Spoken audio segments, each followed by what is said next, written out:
Medical காலேஜ்ல படிக்கணும். NEET exam எழுதுறீங்க. நீட் எக்ஸாம் எழுதி முடிச்சுட்டு மெடிக்கல் காலேஜ்ல கவுன்சிலிங் மூலமா ஒரு சீட்டு கிடைக்குது.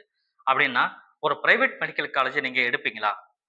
அப்படி எடுக்கிற மாரி இருந்தா, நீங்க எந்த மாரி விஷயத்த கவனிக்கணும்? ஃபர்ஸ்ட் நீங்க செய்ய வேண்டிய விஷயம் என்னன்னா, நீங்க கவுன்சிலிங்ல பார்ட்டிசிபேட்டே பண்ணக்கூடாது. பயப்படாதீங்க.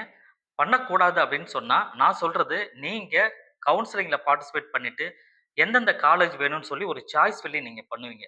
அதாவது இந்த காலேஜ் ஃபர்ஸ்ட் வேணும், செகண்ட் வேணும், இந்த காலேஜ் இல்லன்னா இந்த காலேஜ் வேணும்னு சொல்லி, நீங்க ஒரு சாய்ஸ் லிஸ்ட் பண்ணுவீங்க.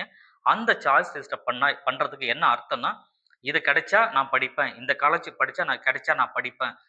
இது கிடைக்கலன்னா, அடுத்து இந்த காலேஜ் கிடைச்சா நான் படிப்பேன்னு சொல்லி நீங்க லிஸ்ட்ட ரெடி பண்றீங்க இல்லையா? அதுல எந்த காலேஜ்ல கிடைச்சா நீங்க படிப்பீங்களோ, நான் சொல்றது எல்லாமே பிரைவேட் மெடிக்கல் காலேஜ்.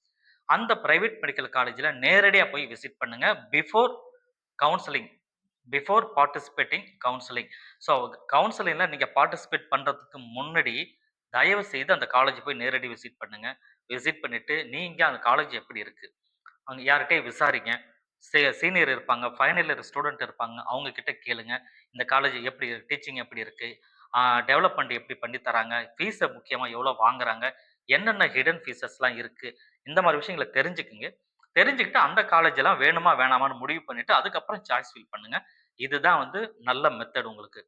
இல்ல அப்படின்னு சொன்னா, கிடைக்கிற காலேஜ் கிடைச்சா போதும்ன்னு சொல்லி நீங்க படிச்சீங்கன்னா, நாளைக்கு அங்க ஹிடன் சார்ஜஸ், ஹிடன் ஃபீச்சர்ஸ் நெறைய விஷயங்கள் இருக்கும். அதெல்லாம் இருந்ததுன்னு சொன்னா, உங்களுக்கு ரொம்பவே சிரமமா இருக்கும். அதனால இது எல்லாமே பார்த்துட்டு, தெரிஞ்சுக்கிட்டு ஒரு காலேஜ சூஸ் பண்ணுங்க.